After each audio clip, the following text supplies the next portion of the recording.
Hello दोस्तों, स्वागत है आप सभी का आपके अपने यूट्यूब चैनल अरविंद शिक्षा केंद्र पर। तो आज के इस वीडियो में हम लोग क्लास 10 साइंस का अगला टॉपिक पढ़ेंगे, जिसमें हम लोग पहला चैप्टर पढ़ रहे थे रासायनिक अपक्रियाएं एवं समीकरण। उसमें हमने 2 वीडियो बना रखा है, जिसमें हमने रासायनिक अपक्रिया क्या होती है, रासायनिक अपक्रिया के क्या क्या लक्षण हैं और रासायनिक अपक्रिया को लिखा कैसे जाता है ये पढ़ा है। और दूसरे वीडियो में हमने रासायनिक अपक्रिया को संतुलित कैसे किया जाता, ये सारी चीज़ें हमने पढ़ रखी हैं। तो आज के इस वीडियो में हम लोग रासायनिक अपक्रियाओं के प्रकार के बारे में जानेंगे कि हमें 10वीं में जो साइंस का पहला चैप्टर है उसमें रासायनिक अपक्रियाओं के कितने प्रकार दिए गए हैं, उनके बारे में आज हम पूरा डिटेल में अच्छे तरीके से समझेंगे। तो हमें यहाँ पर कितने रासायनिक अपक्रियाओं को देखना होगा। तो सबसे पहले हमें संयोजन अपक्रिया जानना है, ठीक है। दूसरा हमें वियोजन अपक्रिया के बारे में जानना होगा। तीसरा हमें विस्थापन अपक्रिया देखना है। चौथा हमें द्विविस्थापन देखना है। पांचवा उपचयन या ऑक्सीकरण देखना होगा। छठवां हमें अपचयन देखना होगा। सातवां हमें ऊष्माक्षेपी देखना होगा और आठवां हमें ऊष्माशोषी अपक्रिया के बारे में जानना है, ठीक है। तो आइए हम लोग धीरे धीरे सभी रासायनिक अपक्रियाओं के बारे में जानना या पढ़ना शुरू करते हैं। तो पहला रिएक्शन है, यदि हम लोग पहले अपक्रिया की बात करें तो वह है संयोजन अपक्रिया। संयोजन का एक और नाम होता है योगात्मक अपक्रिया या इसी को संकलन अभिक्रिया भी कहा जाता है, लेकिन एनसीईआरटी इसका नाम क्या कहता, संयोजन अपक्रिया। तो हम लोग संयोजन अपक्रिया कहेंगे, ठीक है। अंग्रेजी में लिखा जाता है कॉम्बिनेशन रिएक्शन, कॉम्बिनेशन रिएक्शन। तो बात आएगी संयोजन होता क्या है। नाम से ही स्पष्ट है संयोजन। संयोजन का मतलब होता है जुड़ना। मतलब क्या है कि 2 या 2 से अधिक अभिकारक आपस में जुड़ेंगे और एक उत्पाद बनाएंगे। क्या हो कि 2 या 2 से अधिक अभिकारक, अभिकारक का मतलब क्या होता है, ऐसे पदार्थ जो किसी रासायनिक अपक्रिया में भाग लेते हैं उन्हें अभिकारक कहा जाता है। तो इसमें क्या होगा, चाहे 2 हो या 2 से अधिक अभिकारक, संयोजन का मतलब ही होता है जुड़ना। तो 2 या 2 से अधिक अभिकारक आपस में जुड़ेंगे और एक उत्पाद बनाएंगे, एक से ज़्यादा नहीं, केवल एक उत्पाद बनाए। तो ऐसी रासायनिक अपक्रिया को संयोजन अपक्रिया कहा जाता है, ठीक है। जैसे कि बात करें तो हम लोग एग्जाम्पल भी एनसीईआरटी का ही देखेंगे। तो जैसे कि बात करें जैसे हम लोग कैल्शियम ऑक्साइड ले लें, ठीक है, और इसकी भौतिक अवस्था क्या होती है, ठोस होती है, क्लियर है। जब कैल्शियम ऑक्साइड का हम लोग जल के साथ अभिक्रिया करा देते हैं, क्योंकि जल का फॉर्म क्या होता है, लिक्विड होता है। जब कैल्शियम ऑक्साइड जल के साथ रिएक्ट करता है तो कैल्शियम हाइड्रोक्साइड बनाता है, ठीक है, और साथ ही साथ ऊष्मा निकल रही होती है, ठीक है। ये याद रखिएगा, क्योंकि कैल्शियम ऑक्साइड को हम लोग क्या कहते हैं, बिना बुझा हुआ चूना कहते हैं, बिना बुझा हुआ चूना इसका नाम होता है, ठीक है। इसका नाम क्या है, बुझा हुआ चूना, ठीक है। तो यहाँ दिख रहा होगा कि 2 अभिकारक हैं और दोनों मिलकर के एक उत्पाद बना रहे हैं। और यदि कोई भी रासायनिक अपक्रिया जिसमें 2 या 2 से अधिक अभिकारक हो जाएं और वे आपस में मिल करके एक उत्पाद बनाएं, तो ऐसी रासायनिक अपक्रिया को संयोजन अपक्रिया कहा जाता है। जो यहाँ पर कैल्शियम हाइड्रोक्साइड बना है, अगर इसकी बात की जाए तो ये किस काम में उपयोग किया जाता है, इसका काम घरों की सफ़ेदी करने में किया जाता है, ठीक है। तो एक क्वेश्चन बनता है कि जब घरों की सफ़ेदी कर दी जाती है तो कुछ दिनों के बाद देखा जाता है कि उस दीवारों पर चमक उत्पन्न हो जाती, तो वह चमक किस कारण से उत्पन्न होती है, ठीक है।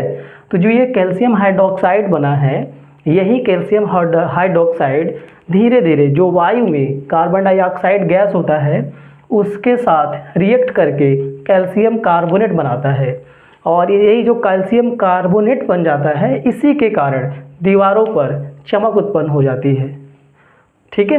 तो ये पहला एग्जाम्पल हो गया।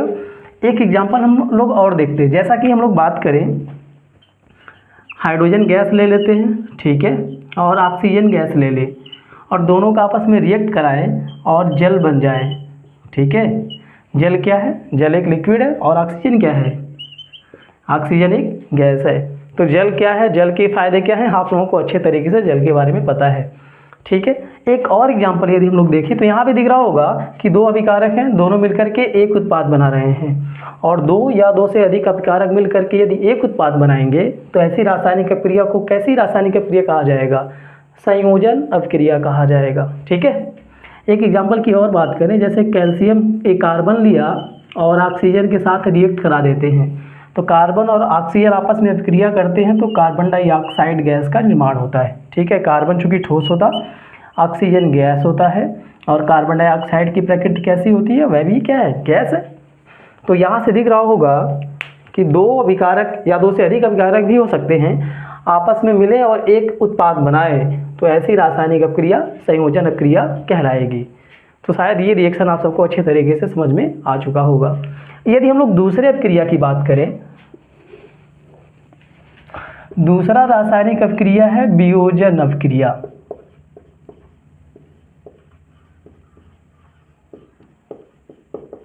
वियोजन अपक्रिया, इसको कहा जाता है डीकम्पोजिशन रिएक्शन। डीकम्पोजिशन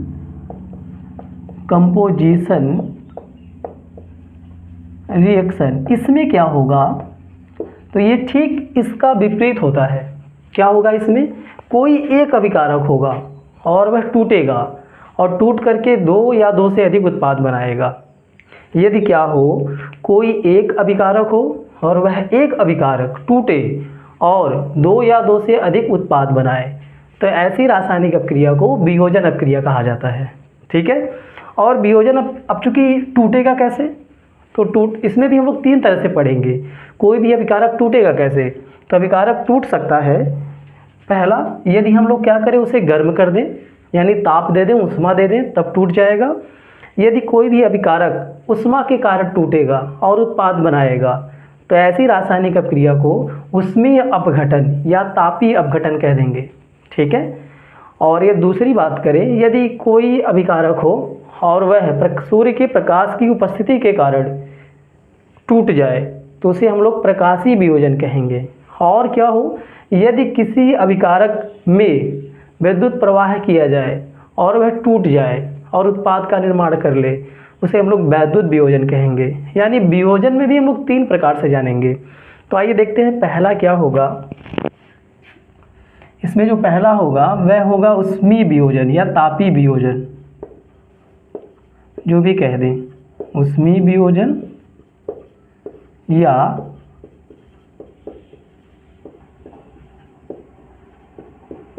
तापीय वियोजन। क्या बोलेंगे इसे, थर्मल डीकम्पोजिशन। ठीक है, इसमें क्या होगा, किसी पदार्थ को हीट दिया जाएगा और हीट पाने से वह उत्पाद का निर्माण करेगा। जैसे कि बात करें कैल्शियम कार्बोनेट की बात करें, ठीक है, और इसको हीट दिया जाए, तो अगर तीर के ऊपर डेल्टा बना दिया, इसका मतलब क्या है कि हीट दिया जा रहा है, उष्मा दी जा रही है, ताप दिया जा रहा है। तो ये क्या होता है, कैल्शियम ऑक्साइड और कार्बन डाइऑक्साइड में टूट जाता है। ठीक है, तो यहाँ दिख रहा होगा कि एक अभिकारक है और उसे उष्मा दी गई, तो वह एक से दो या दो से अधिक उत्पाद बना लेगा। तो अभिकारक टूट रहा है उष्मा के कारण, तो इसे क्या बोलेंगे, उष्मीय वियोजन या तापीय वियोजन बोलेंगे। ठीक है, जैसे कि हम लोग बात करें फेरस सल्फेट को ले लिया जाए, ये क्या है, फेरस सल्फेट, और इसको हीट दिया जाए, क्लियर, तो ये क्या होता है, ये फेरिक ऑक्साइड बनाता है, सल्फर डाइऑक्साइड बनाता है और सल्फर ट्राइऑक्साइड बनाता है। क्लियर, कैल्शियम कार्बोनेट का स्टेट की बात करिए, ठोस होता, ये भी ठोस होता है, और चूंकि ये क्या है, गैस है, इसकी बात करेंगे तो ये ठोस होगा और ये ठोस होगा और ये गैस होगा और ये क्या होगा, गैस होगा। क्लियर है, तो इस तरीके से हम लोग उष्मीय वियोजन या तापीय वियोजन के बारे में बता पाएंगे। अगर इसी में हम लोग दूसरा बात करें प्रकाशीय वियोजन की, इसी का बी नंबर, प्रकाशीय वियोजन की हम लोग बात करें, प्रकाशीय वियोजन जिसे क्या बोला जाता है, फोटोलिसिस, फोटोलिसिस बोला जाता है। इसमें क्या होगा, कोई एक अभिकारक होगा जो प्रकाश के संपर्क में आएगा या जिस पर सूर्य का प्रकाश पड़ेगा, तो वह धीरे धीरे क्या होगा, टूट जाएगा। जैसे कि बात करें हम लोग सिल्वर क्लोराइड की बात करते हैं, सिल्वर क्लोराइड का रंग सफ़ेद होता है, ठीक है, और जब इस पर सूर्य का प्रकाश पड़ता है तो इसका रंग बदल जाता है और ये धूसर रंग का हो जाता है। यानी क्यों होता है? क्योंकि सूर्य के प्रकाश के कारण ये उत्पाद बनाता है क्या? सिल्वर और क्लोरीन बनाता है। तो बैलेंस भी कर लेंगे, अगर बैलेंस करना चाहे तो यहाँ 2 लगा के इसको भी आप लोग बैलेंस कर लीजिएगा। ठीक है, इसका एक और एग्जांपल देखें, जैसे सिल्वर ब्रोमाइड ले लेते हैं। ठीक है, और इस पर भी जब हम लोग सूर्य का प्रकाश डालते हैं तो ये भी सूर्य के प्रकाश की उपस्थिति में क्या करता? सिल्वर और ब्रोमीन में टूट जाता है। तो यहाँ दिख रहा होगा कि एकल अभिकारक है और एक से ज़्यादा उत्पाद बना रहे हैं, 2 से ज़्यादा या कहीं कहीं 2 उत्पाद बना रहे हैं। मतलब क्या होगा? यदि कोई अभिकारक टूट करके उत्पाद का निर्माण कर रहा हो तो उसमें उसे क्या बोला जाएगा? वियोजन अपक्रिया कहा जाएगा। इसमें हमने पहला पढ़ा उष्मीय वियोजन यानी उष्मा के कारण, दूसरा पढ़ा प्रकाशीय वियोजन यानी कि प्रकाश के कारण। अब इसी में हम लोग तीसरा जानेंगे विद्युत वियोजन। विद्युत वियोजन क्या होगा? अब हम लोग उसको देखते हैं।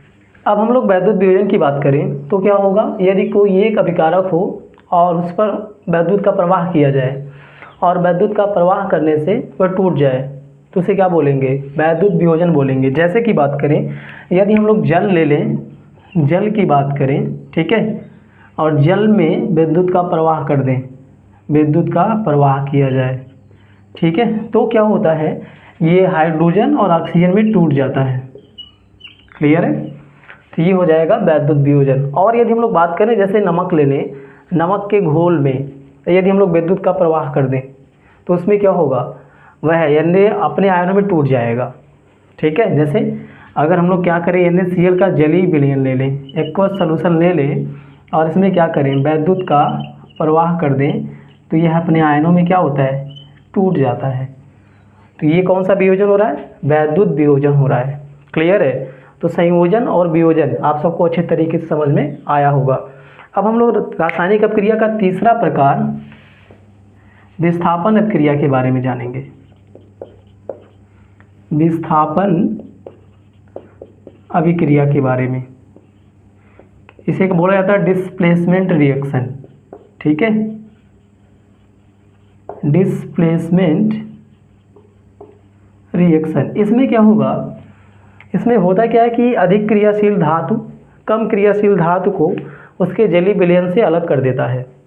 जैसे कि बात करें, जैसे अच्छा, अब अधिक क्रिया नहीं, सबसे पहले ये बात जान लेते हैं कि अधिक क्रियाशील कौन है और कम क्रियाशील कौन है। तो उसके लिए आप सबको एक श्रेणी याद रखना होगा। कौन सा? तो यहाँ पर ध्यान दीजिएगा, यहाँ पर एक श्रेणी लिखा जाएगा,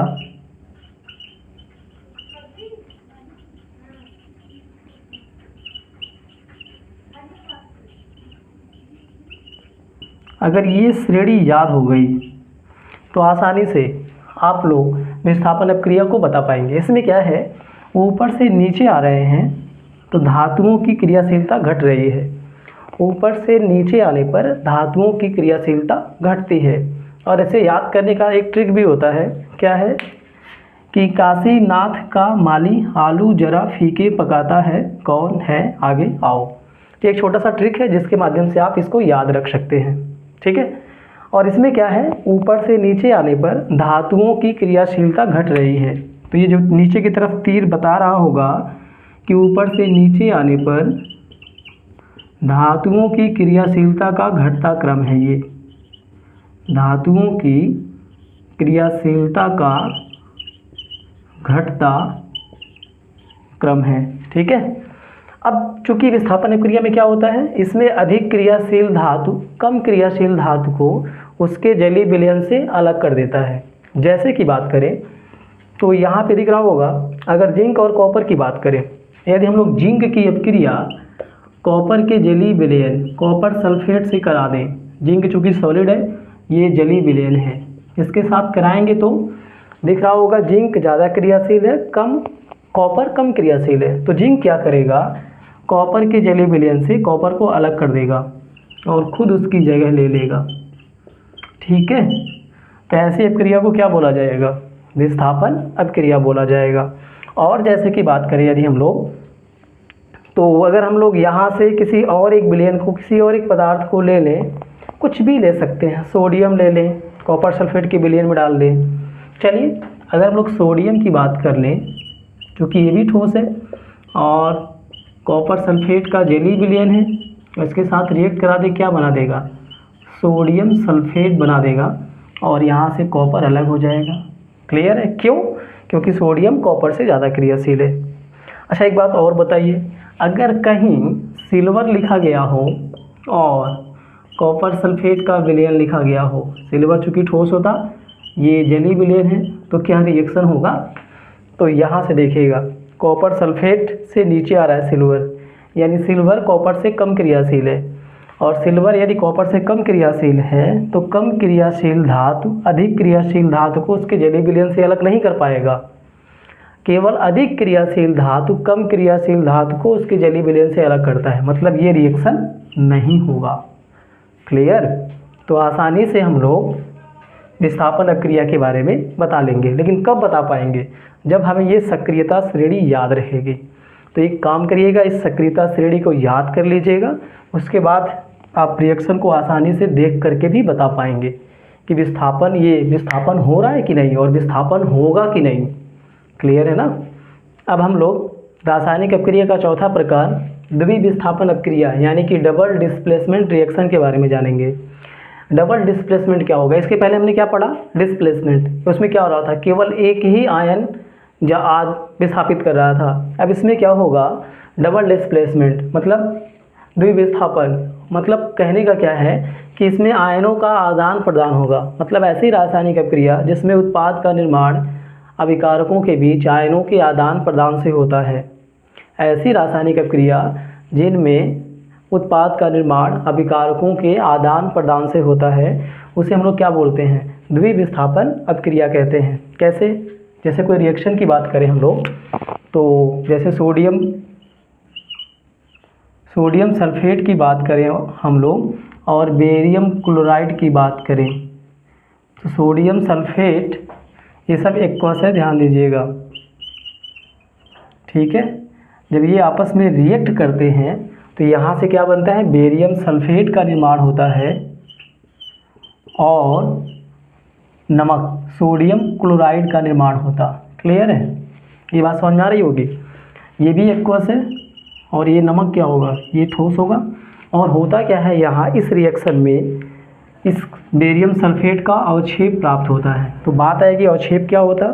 जब कोई रासायनिक अपक्रिया संपन्न हो रही होती है तो रासायनिक अपक्रिया के दौरान एक कोई पदार्थ उस जिस भी बर्तन में या उपकरण में रासायनिक अपक्रिया को संपन्न कराया जाता है, उसमें कोई एक ठोस पदार्थ उसके तल में जमा हो जाता और वह जल में अविलेय होता है, तो उसी पदार्थ को अवक्षेप कहा जाता है। और जिस रासायनिक अपक्रिया में अवक्षेप का निर्माण हो रहा होता है उसे अवक्षेपण अपक्रिया प्रिसिपिटेशन रिएक्शन कहा जाता है। ठीक है? एक और जैसे कि यदि हम लोग बात करें, जैसे हम लोग ये सोडियम नाइट्रेट ले लें और सिल्वर क्लोराइड ले लें, ठीक है, ये भी जब आपस में रिएक्ट करेंगे तो यहाँ से क्या बनेगा? सिल्वर नाइट्रेट और सोडियम क्लोराइड बन जाएगा। Silver nitrate plus sodium chloride. तो दिख रहा होगा, अगर समझने की बात की जाए तो इस वाले में क्या हो गया? सोडियम क्लोरीन के साथ गया है और बेरियम सल्फेट के साथ आयन दिया है और आयन लिया, आयनों का आदान प्रदान हुआ है। यहाँ पर यदि हम लोग देखें तो सोडियम क्लोरीन के साथ गया तो सोडियम क्लोराइड बनाया, सिल्वर नाइट्रेट के साथ आया तो सिल्वर नाइट्रेट बनाया है। क्लियर है? यानी आयनों का जो अभिकारक हैं उनके बीच आयनों का आदान प्रदान हो रहा है। तो ऐसी जो रासायनिक अपक्रिया होगी उसी को हम लोग क्या बोलेंगे? ऐसी रासायनिक अपक्रिया को हम लोग द्विविस्थापन अपक्रिया कहेंगे। ठीक है? अब हम लोग रासायनिक अपक्रिया का अगला प्रकार उपचयन, उपचयन को ही ऑक्सीकरण बोला जाता है। उपचयन या ऑक्सीकरण अभिक्रिया, ठीक है, अंग्रेजी में क्या बोलते हैं? Oxidation reaction. Oxidation reaction. तो ऑक्सीडेशन रिएक्शन क्या होगा? इसका डेफिनेशन क्या होगा? इसका डेफिनेशन है, यदि किसी पदार्थ में ऑक्सीजन का योग हो रहा हो या हाइड्रोजन की कमी हो रही हो तो कहेंगे कि उस पदार्थ का उपचयन या ऑक्सीकरण हो रहा है। यदि किसी पदार्थ में क्या हो रहा हो, ऑक्सीजन जुड़ रहा हो या उस पदार्थ में से यदि हाइड्रोजन है तो हाइड्रोजन निकल रहा हो तो कहा जाएगा उस पदार्थ का उपचयन यानी कि ऑक्सीकरण हो रहा है। कैसे बात करेंगे, जैसे कि बात करें अपने पास कॉपर है, ठीक है। कॉपर का जब ऑक्सीजन के साथ अपक्रिया कराया जाता है तो ये कॉपर ऑक्साइड बनाता है। तो यहाँ से अगर देखेंगे तो यहाँ कॉपर में ऑक्सीजन नहीं है, लेकिन जब उत्पाद बना है तो कॉपर में ऑक्सीजन जुड़ गया है तो कहा जाएगा कि कॉपर का क्या हो चुका है, यहाँ कॉपर का उपचयन यानी कि ऑक्सीकरण हो चुका है। ठीक है, आ रही होगी बात समझ में। अगर एक और एग्जांपल देखें, जैसे कार्बन है और ऑक्सीजन है, ठीक है, तो दोनों आपस में रिएक्ट करते कार्बन डाइऑक्साइड बनाते हैं। तो यहाँ दिख रहा होगा कार्बन में ऑक्सीजन जुड़ा है यानी कार्बन का क्या हो रहा है, ऑक्सीकरण हो रहा है। ठीक है, ये तो हो गया ऑक्सीजन का जुड़ना। और हाइड्रोजन की कमी कैसे हो सकती है, जैसे कि बात करें अपने पास हाइड्रोजन आयोडाइड हो, ठीक है, और ये जब रिएक्ट इसकी बात करेंगे, जब ये अभिक्रिया करेगा और क्या देता है, हाइड्रोजन और आयोडीन। तो यहाँ दिख रहा होगा आयोडीन में हाइड्रोजन की कमी हो गई है यानी क्या हो चुका है, अपचयन हो चुका है, नहीं यहाँ पर भी उपचयन यानी कि ऑक्सीकरण हो चुका है। ठीक है, अब हम लोग छठवीं रासायनिक अपक्रिया अपचयन अपक्रिया के बारे में जानेंगे कि अपचयन अपक्रिया क्या होती है। उपचयन में क्या हो रहा था, उपचयन या ऑक्सीकरण में ऑक्सीजन का योग हो रहा था या हाइड्रोजन की कमी हो तो उसे उपचयन या ऑक्सीकरण कहते। अपचयन किसे बोलेंगे, उसी का उल्टा होगा। इसमें क्या हो रहा हो, यदि ऑक्सीजन की कमी हो रही हो या यदि किसी पदार्थ में ऑक्सीजन की कमी हो रही हो या हाइड्रोजन का योग हो रहा हो तो कह देंगे उस पदार्थ का अपचयन हो रहा है। जैसे कि बात करें हम लोग, जैसे यदि अभी कुछ देर पहले हमने जब कॉपर का ऑक्सीजन के साथ रिएक्शन कराया तो कॉपर ऑक्साइड बना था, उसी कॉपर ऑक्साइड को ले लें हम लोग और उस पर हाइड्रोजन गैस का प्रवाह कर दें तो होता क्या है, यहाँ से ये हाइड्रोजन गैस का प्रवाह कर देने से तो यहाँ से कॉपर अलग हो जाता है और जल अलग हो जाता है। क्लियर। तो यहाँ से यदि हम लोग बात करें तो यहाँ दिख रहा होगा कॉपर ऑक्साइड से ऑक्सीजन निकल गया है और ऑक्सीजन की कमी होना, ऑक्सीजन का निकलना अपचयन कहलाता है। ठीक है, तो ये बात याद रहेगी। और दूसरा क्या है, हाइड्रोजन का जुड़ना। जैसे कि यदि हम लोग बात करें हाइड्रोजन गैस हो, इसका सल्फर के साथ अपक्रिया करा दें तो क्या बनेगा, H2S बनेगा। ठीक है, तो यहाँ पे यदि बात करें हम लोग सल्फर के लिए बात करें तो यहाँ से सल्फर में देखिए, सल्फर में कौन जुड़ा, हाइड्रोजन जुड़ा है और हाइड्रोजन का जुड़ना क्या कहलाता है, अपचयन कहलाता है, यानी ये अपचयन हो रहा है। ठीक है, इतनी बात समझ में आ रही होगी। अगला जो बात हमें जानना है, रेडॉक्स अपक्रिया किसे कहते हैं। रेडॉक्स अपक्रिया हिंदी और अंग्रेजी दोनों में रेडॉक्स ही बोला जाता। तो रेडॉक्स कहाँ से आया, रेड मतलब रिडक्शन, ऑक्स मतलब ऑक्सीडेशन। ठीक है, वहीं से आया रेडॉक्स। रेडॉक्स रिएक्शन मतलब क्या है, रिडक्शन और ऑक्सीडेशन। डिफिनेशन में क्या है, रेड मतलब रिडक्शन, ऑक्स मतलब ऑक्सीडेशन। मतलब कोई ऐसी अपक्रिया जिसमें रिडक्शन और ऑक्सीडेशन दोनों हो रहा हो उसे क्या बोलेंगे, रेडॉक्स अपक्रिया कहेंगे। क्लियर। जैसे कि बात करें हम लोग, जैसे यदि हम लोग जिंक ऑक्साइड ले लें, ठीक है, जिंक ऑक्साइड का हम लोग कार्बन के साथ रिएक्शन करा दें, जिंक ऑक्साइड का यदि हम लोग कार्बन के साथ अभिक्रिया करा देते हैं तो यहाँ से क्या होगा, जिंक अलग हो जाएगा और कार्बन डाइऑक्साइड बन जाएगा। ठीक है, यह एक रिएक्शन है। इसमें देखिए दोनों हो रहा होगा, ऑक्सीडेशन और रिडक्शन दोनों। कैसे, जिंक की बात करें, यहाँ जिंक ऑक्साइड की और यहाँ जिंक है, मतलब जिंक ऑक्साइड इधर जिंक में कन्वर्ट हो गया, जिंक ऑक्साइड और जिंक में कन्वर्ट हुआ और यहाँ पे ऑक्सीजन की कमी हो गई है। तो जिंक ऑक्साइड का क्या हो रहा है, जिंक ऑक्साइड ऑक्सीजन की कमी यानी अपचयन हो रहा है, यानी रिडक्शन हो रहा है। क्लियर। कॉपर की, ये कार्बन की बात करें तो यहाँ कार्बन डाइऑक्साइड बना है, तो कार्बन में ऑक्सीजन जुड़ा है। देखिए ज़रा, कार्बन इधर कार्बन डाइऑक्साइड, मतलब इसमें ऑक्सीजन जुड़ चुका है और ऑक्सीजन का जुड़ना क्या कहलाता है, उपचयन यानी कि ऑक्सीकरण। तो यहाँ उपचयन और अपचयन दोनों हो रहा है, तो ऐसे अपक्रिया को क्या बोल देंगे, यहाँ क्या इस अपक्रिया को बोलेंगे रेडॉक्स अपक्रिया। मतलब जहाँ ऑक्सीकरण और अपचयन दोनों हो, ऐसी अपक्रिया को रेडॉक्स अपक्रिया कहा जाता है। ठीक है, अगला नंबर जो रिएक्शन का हम जानेंगे, 7 हो गया, तो 8वां जानेंगे ऊष्माक्षेपी अपक्रिया।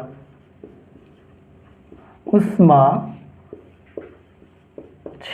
अपक्रिया, इसको बोलते हैं एक्जोथर्मिक रिएक्शन। Exothermic reaction. तो बात आएगी एक्जोथर्मिक रिएक्शन क्या होता है। यदि क्या हो, कोई रिएक्शन हो रहा हो और रिएक्शन होने के साथ साथ ऊष्मा भी मुक्त हो रही हो, तो उसे हम लोग क्या बोलेंगे, ऊष्माक्षेपी अपक्रिया कहेंगे। कोई अपक्रिया हो रही हो और अपक्रिया में उत्पाद के निर्माण के साथ साथ ऊष्मा भी मुक्त हो रही हो, उसमें उसे हम लोग कौन सी अपक्रिया बोलेंगे, ऊष्माक्षेपी बोलेंगे। तो एक बात याद रखिएगा, जैसा कि हमने पहला पढ़ा था संयोजन में, क्या पढ़ा कि जब कैल्शियम ऑक्साइड का जल के साथ रिएक्ट कराया तो कैल्शियम हाइड्रोक्साइड बना, साथ ही साथ ऊष्मा भी निकल रही थी। तो ऊष्मा का निकलना यानी ऊष्माक्षेपी अपक्रिया। क्लियर है? ठीक है, ये बात समझ में आ रही होगी। और क्या होता है, जैसे ग्लूकोज की बात करें हम लोग, ग्लूकोज की बात की जाए, जब इसका ऑक्सीकरण होता है यानी ऑक्सीजन के साथ अपक्रिया करता है, तो ये क्या करता है, कार्बन डाइऑक्साइड बनाता, जल बनाता है और ऊष्मा मुक्त हो रही होती है। यानी कि ग्लूकोज का ऑक्सीकरण भी क्या है, ऊष्माक्षेपी अपक्रिया है। ठीक है, इतनी बात समझ में आ रही होगी। ऊष्माक्षेपी, अगर बात किया जाए श्वसन की बात की जाए, तो श्वसन भी ऊष्माक्षेपी अपक्रिया होता है। श्वसन का मतलब सांस लेना, सांस लेना भी एक ऊष्माक्षेपी अपक्रिया है। कैसे बताएंगे, क्योंकि होता क्या है, हमें जीवित रहने के लिए किसकी आवश्यकता होगी, ऊर्जा की आवश्यकता होती है। और ऊर्जा हमें प्राप्त कहाँ से होती है, भोजन से प्राप्त होती है। और भोजन का जब पाचन होता है तो वह छोटे छोटे टुकड़ों में टूट जाता है। जैसे कि अगर हम लोग क्या खाते हैं, आलू खाते हैं, ठीक है, हम लोग ब्रेड खाते हैं, हम लोग चावल खाते हैं, इन सब में क्या होता है, कार्बोहाइड्रेट पाया जाता। ठीक है, और कार्बोहाइड्रेट में क्या होता है, ग्लूकोज होता है। और वही ग्लूकोज जब हम लोग सांस लेते हैं तो ऑक्सीजन, सांस के दौरान ऑक्सीजन लेते हैं, तो वही ग्लूकोज जब ऑक्सीजन से रिएक्ट करता है तो कार्बन डाइऑक्साइड और जल बनाता है, और साथ ही साथ शरीर के सभी अंगों को कार्य करने के लिए ऊर्जा भी प्रदान करता है। यानी इस आधार पर हम कह सकते हैं कि श्वसन क्या है, श्वसन एक ऊष्माक्षेपी अपक्रिया है। ठीक है, लास्ट हम लोग रिएक्शन का टाइप जानेंगे, ऊष्माशोषी अपक्रिया। ऊष्माशोषी अपक्रिया, इसे क्या बोलते हैं, एंडोथर्मिक रिएक्शन। ठीक है, एंडोथर्मिक रिएक्शन क्या होगा, अगर किसी रासायनिक अपक्रिया को संपन्न कराने के लिए हमें ऊष्मा देनी पड़े तो उसे हम लोग क्या बोलेंगे, ऊष्माशोषी अपक्रिया बोलेंगे। जैसे कि बात करें, जैसे फास्फोरस पेंटाक्लोराइड लिया था, इसका वियोजन कराना है तो इसे हीट देना पड़ेगा, यानी इसे ऊष्मा देनी पड़ेगी। क्लियर है? तब जाके यह क्या बनाता है, फास्फोरस ट्राइक्लोराइड और क्लोरीन गैस बनाता है। क्लियर? ये बात समझ में आ रही होगी। और यदि हम लोग बात करें तो थोड़ा सा कॉमन सेंस लगाए, जैसे कैल्शियम कार्बोनेट की बात की थी, इसको ऊष्मा दिया था तब जाके ये कैल्शियम ऑक्साइड और कार्बन डाइऑक्साइड में टूट रहा था। क्लियर है? तो अगर इस ऊष्माक्षेपी और ऊष्माशोषी को हम लोग देखें तो एक बात समझ में आ रही होगी, ये किसने पढ़ा था, ये किसने पढ़ा, ये रिएक्शन संयोजन में पहला वाला, मतलब ये संयोजन अपक्रिया का भी काम कर जाएगा। और ऊष्माक्षेपी संयोजन भी हो रहा है और ऊष्माक्षेपी ऊष्मा भी निकल रही है। तो एक जैसे एक रिएक्शन याद करेंगे और दोनों में लिख पाएंगे, ऊष्माक्षेपी का भी एग्जाम्पल वही हो जाएगा और संयोजन वाले का भी एग्जाम्पल वही हो जाएगा। और यदि यहाँ बात करें ऊष्माशोषी की, तो यहाँ पे दिख रहा होगा कि ये तो वियोजन अपक्रिया है और ये भी क्या है, वियोजन अपक्रिया है। मतलब यदि वियोजन में याद रखा है तो ऊष्माशोषी में भी काम चल जाएगा। क्लियर? तो इस तरीके से हम लोग सभी रासायनिक अपक्रियाओं को आसानी से अच्छे तरीके से समझकर बता पाएंगे। तो आज की इस वीडियो में इतना ही, धन्यवाद।